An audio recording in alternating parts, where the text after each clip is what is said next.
आगे कथा में तो वर्णन आता है परीक्षित जी के जन्म का। विशाल काय भीम की गदा ने दुर्योधन की जंघा को तोड़ दिया। कराहता हुआ दुर्योधन पड़ा है, रो रहा, लुकता छिपता अस्त्र थामा दुर्योधन के पास गया। अरे मित्र, तुम्हारी ये दुर्दशा देखकर हमसे रहा नहीं जाता।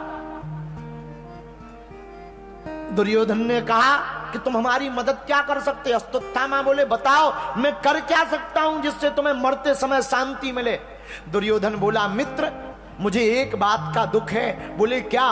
बोले हम 100 भाई थे, एक भी नहीं बचे। पांडव 5 भाई थे, एक भी नहीं मरा। इंदौर वालों एक बात नोट कर लो, ये महत्वपूर्ण नहीं है कि तुम कितने बड़े धनवान हो, ये भी महत्वपूर्ण नहीं है कि तुम्हारे साथ कितने लोग खड़े हैं, ये बहुत महत्वपूर्ण है कि तुम्हारे साथ भगवान खड़ा या नहीं खड़ा है। चाहे तुम जितने बड़े पद पर बने रहो, चाहे तुम जितने बड़े धनवान बने रहो, 1 लाख पूत 1.25 लाख नाती दिया धरईना रावण बाती। 1 लाख पूत विशाल काय सेना और सोने की लंका में रहने वाले रावण के घर पर दीपक जलाने वाला नहीं बचा। तो ये महत्वपूर्ण नहीं है कि तुम कितने बलवान हो, कितने सिद्धि वाले हो, कितनी शक्तियां तुम्हारे पास हैं। महत्वपूर्ण यह है कि तुम्हारे साथ भगवान है या नहीं है, तुम्हारे साथ परमात्मा है या नहीं, तुम्हारे साथ महात्मा है या नहीं। वो अगर तुम्हारे साथ महात्मा और परमात्मा है तो भले ही तुम्हारी जेब में फूटी कौड़ी ना हो, तुम्हारा कोई बाल बांका नहीं कर सकता है। पांडव 5 भाई, एक का बाल बांका नहीं हुआ। कौरव 100 भाई थे, एक नहीं बचे। बोलो जय बजरंग बली, जोर से बोलो। इसलिए भैया हमेशा सत्य का साथ देना। सच्चाई छिपती नहीं है, एक ना एक दिन सबके सामने आ ही जाती। भैया बनावटी उसूल ज्यादा दिन तक नहीं टिकते हैं, ये रंग मंचन ज्यादा दिन तक नहीं टिकेगा, एक दिन बिखर जाएगा। सत्य तो ब्रह्म था, सत्य तो केवल परमात्मा है और सत्य केवल परमात्मा ही रहेंगे। जो सत्य पर चलेगा उसी का नाम दुनिया में अमर हो जाएगा। बोलो जय सिया राम, जोर से बोलो। और एक बात और गांठ बांध लो, इंदौर के लोगो, तुम कथा सुनने आए हो, एक बात आज हमारी जिंदगी में तुम उतार लेना। सत्य पर चलने वाले को संघर्ष बहुत करना पड़ता, पर याद रखना सत्य परेशान होता है, पराजित नहीं होता है। हमको एक संत की बात याद आती। एक व्यक्ति के पास, एक मूर्तिकार के पास एक राजा गया, उसने कहा मूर्ति बनवानी है। पत्थर दिया, पैसा दिया, सुंदर मूर्ति बना देना। मूर्तिकार ने मूर्ति बनाई। मूर्ति को जैसे ही पत्थर को तराशने के लिए, ठोकने के लिए छेनी हथौड़ा लिया और ठोका, पत्थर चिल्ला करके रोया कि मत मारो, दर्द हो रहा। रोने लगा पत्थर। मूर्तिकार ने कहा कि अगर तू अभी सहेगा नहीं तो मूर्ति नहीं बन पाएगा। पत्थर बोला भाड़ में गया, हमें नहीं मूर्ति बनना है, मुझे बहुत दर्द हो रहा। मूर्तिकार ने पत्थर बाहर फेंक दिया, दूसरा पत्थर लिया, छेनी हथौड़ा से पीटना शुरू किया। वो पत्थर भी रोया पर वो दर्द सहता रहा। भैया दर्द सहता रहा तो वो एक ऐसी सुंदर मूर्ति बन गया। जब वो सुंदर मूर्ति बना तो मूर्ति लेने वाला आया, मूर्ति की कीमत दी, निछावर दी। मूर्ति भगवान की थी, पर जैसे ही मूर्ति ले जाने लगा, बाहर पड़े पत्थर पर नजर पड़ी। व्यक्ति ने कहा क्या बात है, ये पत्थर खराब है कि सही? बोले ये पत्थर बहुत कमजोर है, ये छेनी हथौड़ा सह नहीं पा रहा था, इसलिए ये मूर्ति नहीं बन पाया। मुस्कुराता हुआ जो ले जा रहा था मूर्ति, वो बोला एक काम करो ये भी हमें दे दो। बोले क्यों? बोले नारियल फोड़ने के काम आएगा।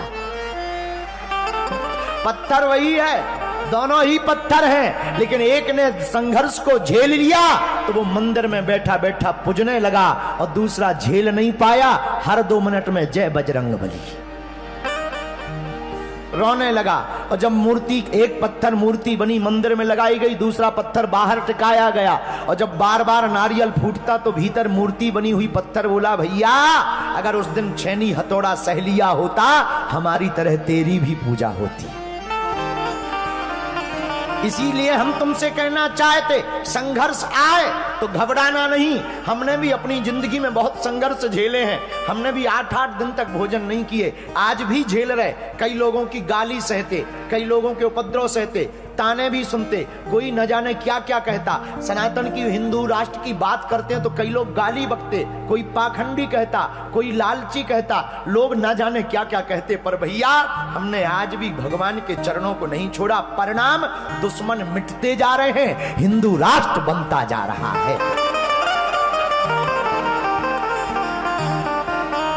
इसलिए मेरे पागलों, इंदौर के लोगों, आज की बात तुम गांठ बांध लेना, ठोकर से इंसान महान होता है। जिसे ठोकर लगती है वो महान होता, घबराना नहीं। अश्वत्थामा से दुर्योधन कहता है हमारे 100 भाई थे, एक नहीं बचे, पांडव 5 भाई, एक नहीं मरे। अश्वत्थामा बोला अभी लो। अश्वत्थामा गया, उलूकन न्यास विधि की। उलूकन न्यास विधि का मतलब है रात के समय एक पेड़ पर कौवा सो रहे थे, उल्लू ने हमला कर दिया, कौवा मारे गए। इसका नाम है उलूकन न्यास विधि। अश्वत्थामा ने सोचा पांडवों से जीतना तो मुश्किल है, क्योंकि जब कौरव नहीं जीत पाए हम क्या खाक जीतेंगे, भीष्म पितामह जैसे नहीं जीत पाए, क्या किया जाए।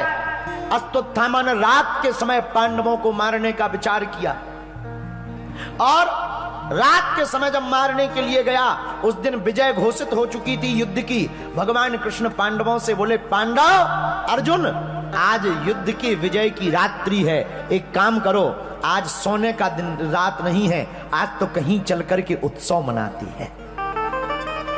पांडव उत्सव मनाने चले गए, लेकिन पांडवों जैसे दिखने वाले पांडव के जो 5 पुत्र थे वो पांडवों की जगह सो गए। इस कथा से सीख लेना, भगवान जो करता है अच्छे के लिए करता है। अगर आज पांडव यहां लेट जाते, एक भी नहीं बचते, कोई कथा नहीं कह पाता, बोलो जय बजरंगबली। लेकिन भगवान के कहने पर पांडव चले गए, पांडव पुत्र सो गए। अश्वत्थामा ने सोते हुए पांडव पुत्रों पर हमला कर दिया और 5 की गर्दन काट दी।